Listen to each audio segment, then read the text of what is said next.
পুরানা রাজনীতিকে লাল কার্ড। হা মানে পুরানা রাজনীতিকে লাল কার্ড।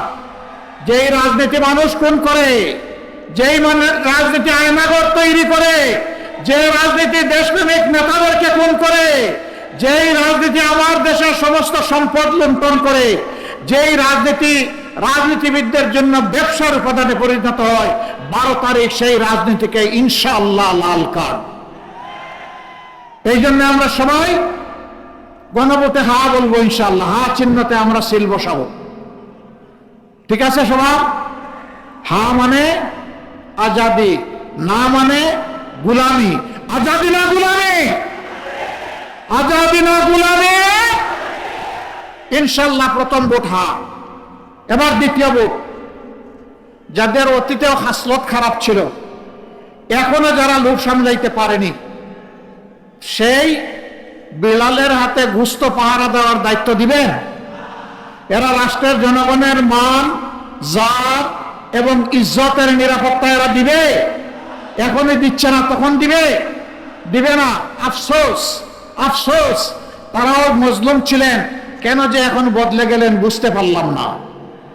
এমন বিভিন্ন জায়গার দখলদারিত্ব নিতে গিয়ে নিজেদেরই 234 জন শেষ। তারপরে এখন আমাদেরকে খুন করা শুরু হয়েছে। এরপরে আমাদেরকে এখন গালি দেওয়া শুরু হয়েছে। যাদের মানুষ মারা গেল, যারা চাঁদাবাজি করে না, যারা কাউকে কষ্ট দেয় না, যারা দুর্নীতি করে না, যারা মামলা বাণিজ্য করে না, যারা বিভিন্ন ধর্ম বর্ণের মানুষকে হয়রান করে না, তাদেরকে এখন বলা হচ্ছে জালেম।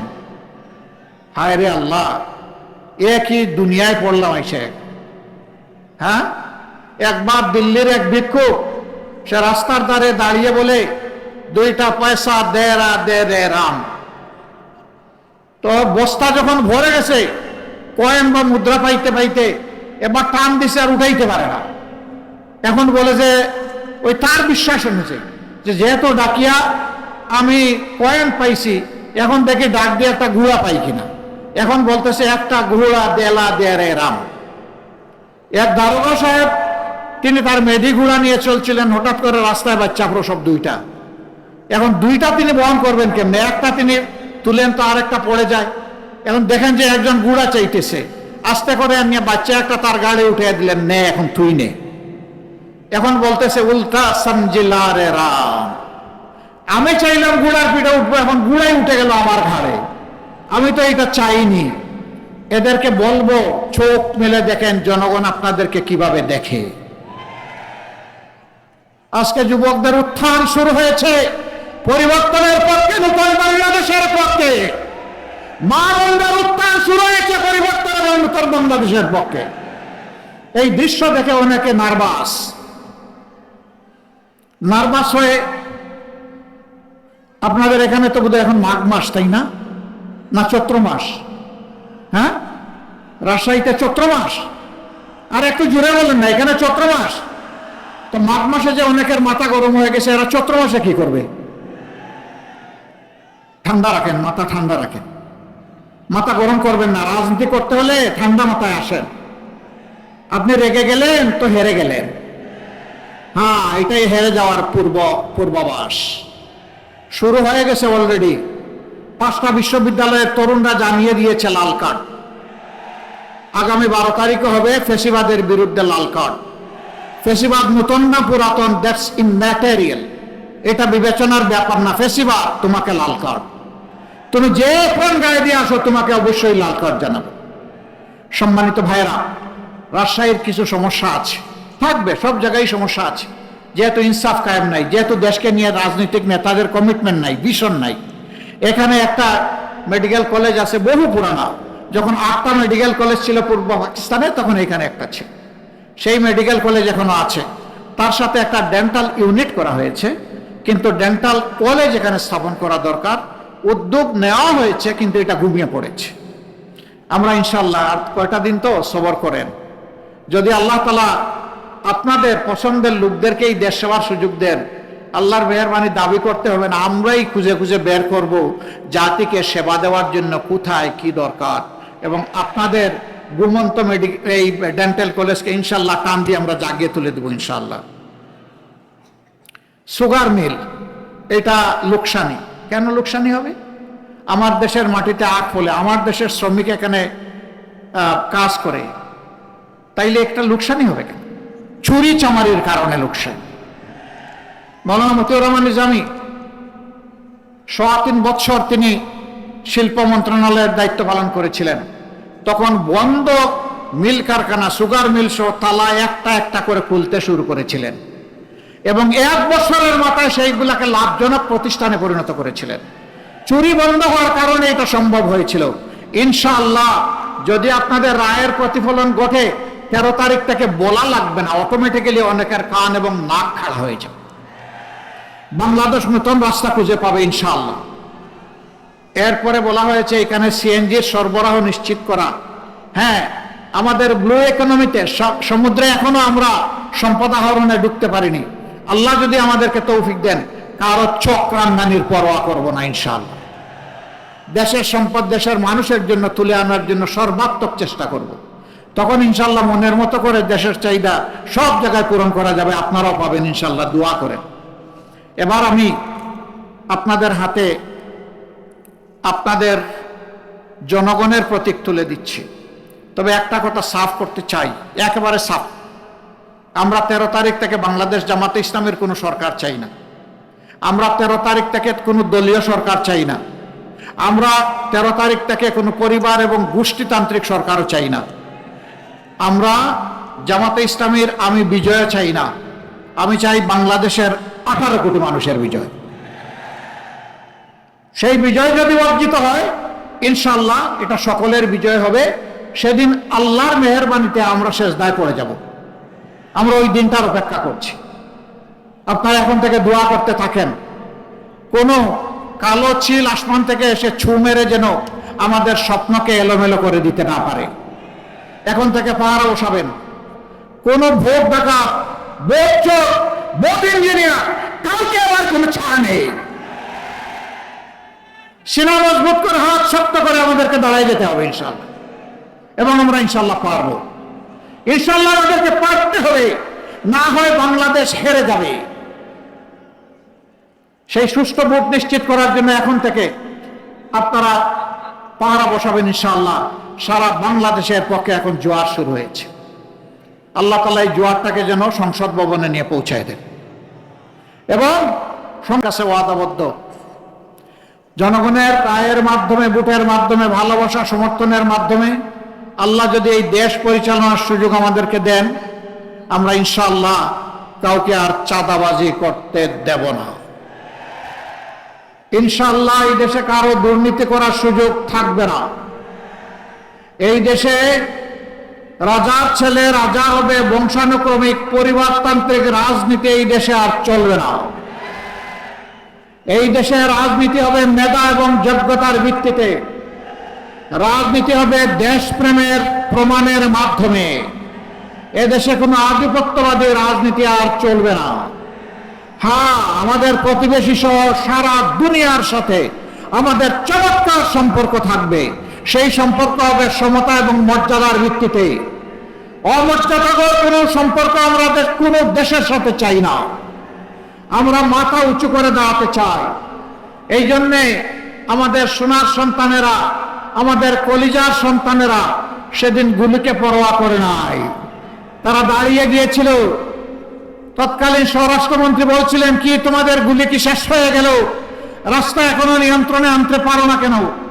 তখন একজন অফিসার বলেছিলেন, স্যার, একটা গুলি মারি একজনই পড়ে দ্বিতীয় জন দাঁড়িয়ে যায়। এইটাই বাংলাদেশ। এই যুব সমাজকে থামানো যায়নি, থামানো যাবে না ইনশাআল্লাহ।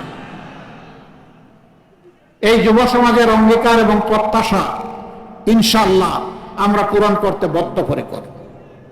যদি এই প্রত্যাশা পূরণ করতে না পারি, আমাদের রাজনীতি করার কোন দরকার নেই। তারা যা চেয়েছে সেই বাংলাদেশটাই গড়তে চায়। আপনারা সবাই আমাদের সাথে থাকবেন ইনশাআল্লাহ।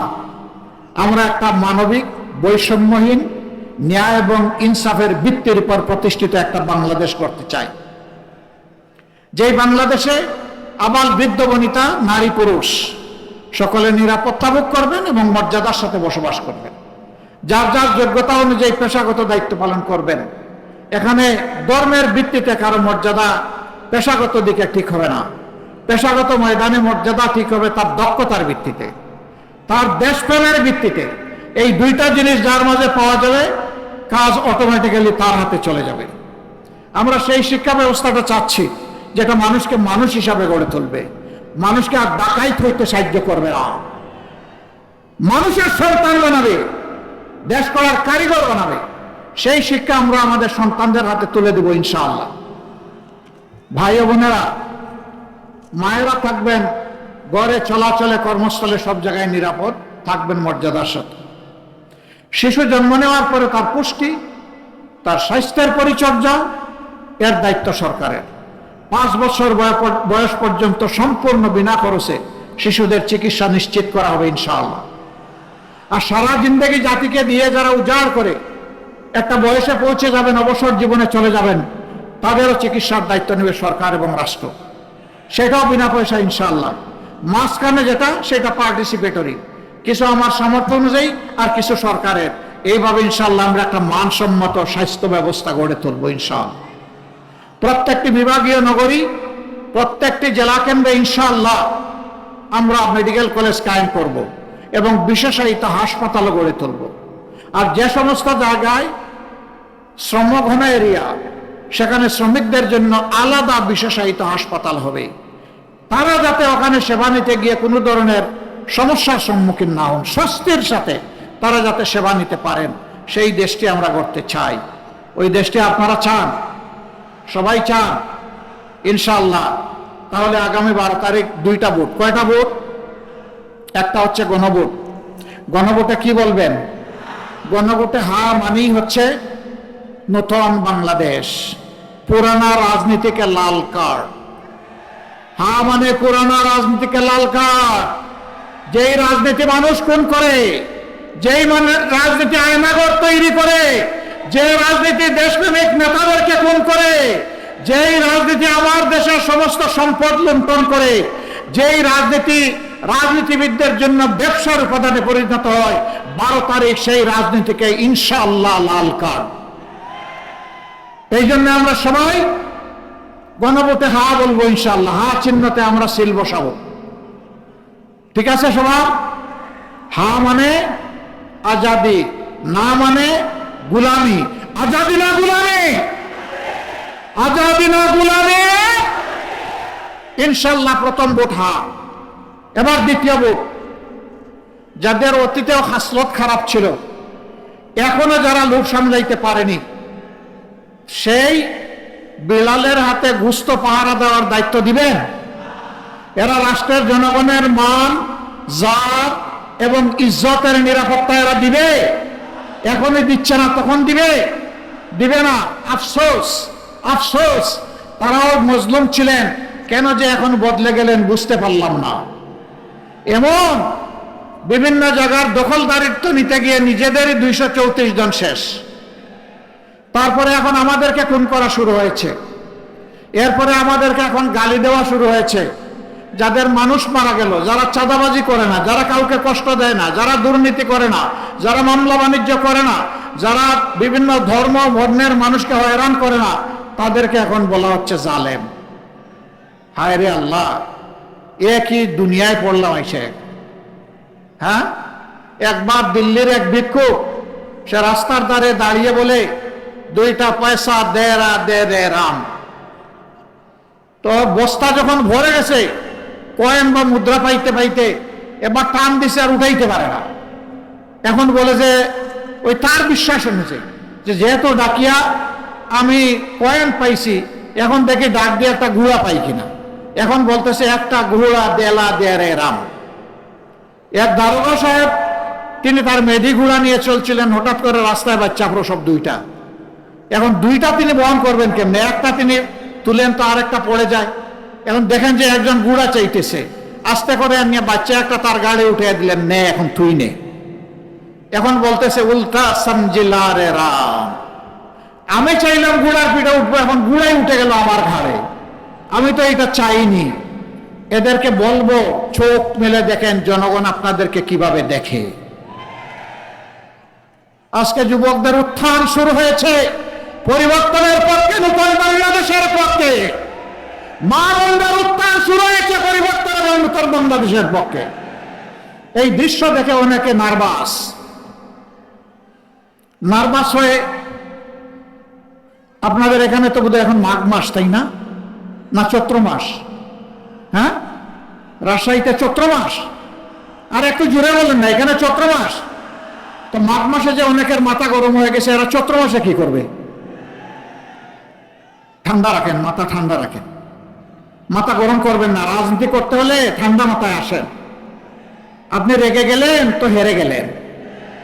হ্যাঁ, এটাই হেরে যাওয়ার পূর্বাভাস। শুরু হয়ে গেছে অলরেডি। 5টা বিশ্ববিদ্যালয়ের তরুণরা জানিয়ে দিয়েছে লাল কার্ড। আগামী 12 তারিখে হবে ফেসিবাদের বিরুদ্ধে লাল কার্ড। ফেসিবাদ নতুন না পুরাতন, দ্যাটস ইমম্যাটেরিয়াল, এটা বিবেচনার ব্যাপার না। ফেসিবাদ, তোমাকে লাল কার্ড। তুমি যে ফোন গায়ে দিয়ে আসো, তোমাকে অবশ্যই লাল কার্ড জানাবো। সম্মানিত ভাইরা, রাজশাহীর কিছু সমস্যা আছে, থাকবে, সব জায়গায় সমস্যা আছে। যেহেতু ইনসাফ কায়েম নাই, যেহেতু দেশকে নিয়ে রাজনৈতিক নেতাদের কমিটমেন্ট নাই, ভিশন নাই। এখানে একটা মেডিকেল কলেজ আছে, বহু পুরানা। যখন 8টা মেডিকেল কলেজ ছিল পূর্ব পাকিস্তানে, তখন এখানে একটা ছিল। সেই মেডিকেল কলেজ এখনো আছে। তার সাথে একটা ডেন্টাল ইউনিট করা হয়েছে, কিন্তু ডেন্টাল কলেজ এখানে স্থাপন করা দরকার। উদ্যোগ নেওয়া হয়েছে, কিন্তু এটা ঘুমিয়ে পড়েছে। আমরা ইনশাল্লাহ, আর কয়টা দিন তো সবর করেন। যদি আল্লাহ তাআলা আপনাদের পছন্দের লোকদেরকেই দেশ সেবার সুযোগ দেন, আল্লাহর মেহেরবানি দাবি করতে হবে না, আমরাই খুঁজে খুঁজে বের করব জাতিকে সেবা দেওয়ার জন্য কোথায় কি দরকার। এবং আপনাদের ঘুমন্ত এই ডেন্টাল কলেজকে ইনশাল্লাহ কান দিয়ে আমরা জাগিয়ে তুলে দেবো ইনশাল্লাহ। সুগার মিল, এটা লোকসানি। কেন লোকসানি হবে? আমার দেশের মাটিতে আখ ফলে, আমার দেশের শ্রমিক এখানে কাজ করে, তাইলে একটা লোকসানি হবে কেন? চুরি চামারির কারণে লোকসানি। মাওলানা মতিউর রহমান নিজামী 3.25 বছর তিনি শিল্প মন্ত্রণালয়ের দায়িত্ব পালন করেছিলেন। তখন বন্ধ মিল কারখানা, সুগার মিল সহ তালা একটা একটা করে খুলতে শুরু করেছিলেন, এবং 1 বছরের মাথায় সেইগুলাকে লাভজনক প্রতিষ্ঠানে পরিণত করেছিলেন। চুরি বন্ধ হওয়ার কারণে এটা সম্ভব হয়েছিল। ইনশাআল্লাহ, যদি আপনাদের রায়ের প্রতিফলন ঘটে, 13 তারিখ থেকে বলা লাগবে না, অটোমেটিক্যালি অনেকের কান এবং নাক খাড়া হয়ে যাবে। বাংলাদেশ নতুন রাস্তা খুঁজে পাবে ইনশাআল্লাহ। এরপরে বলা হয়েছে এখানে সিএনজির সরবরাহ নিশ্চিত করা। হ্যাঁ, আমাদের ব্লু ইকোনমিতে সমুদ্রে এখনো আমরা সম্পদ আহরণে ঢুকতে পারিনি। আল্লাহ যদি আমাদেরকে তৌফিক দেন, কারো চক্রান্দানির পরোয়া করব না ইনশাআল্লাহ। দেশের সম্পদ দেশের মানুষের জন্য তুলে আনার জন্য সর্বাত্মক চেষ্টা করব। তখন ইনশাআল্লাহ মনের মতো করে দেশের চাহিদা সব জায়গায় পূরণ করা যাবে। আপনারাও পাবেন ইনশাআল্লাহ, দোয়া করেন। এবার আমি আপনাদের হাতে আপনাদের জনগণের প্রতীক তুলে দিচ্ছি। তবে একটা কথা সাফ করতে চাই, একেবারে সাফ। আমরা 13 তারিখ থেকে বাংলাদেশ জামাতে ইসলামের কোনো সরকার চাই না। আমরা 13 তারিখ থেকে কোনো দলীয় সরকার চাই না। আমরা 13 তারিখ থেকে কোনো পরিবার এবং গোষ্ঠীতান্ত্রিক সরকারও চাই না। আমরা জামাতে ইসলামের আমি বিজয় চাই না। আমি চাই বাংলাদেশের 18 কোটি মানুষের বিজয়। সেই বিজয় যদি অর্জিত হয়, ইনশাআল্লাহ এটা সকলের বিজয় হবে। সেদিন আল্লাহর মেহেরবানিতে আমরা সেজদায় পড়ে যাব। আমরা ওই দিনটার অপেক্ষা করছি।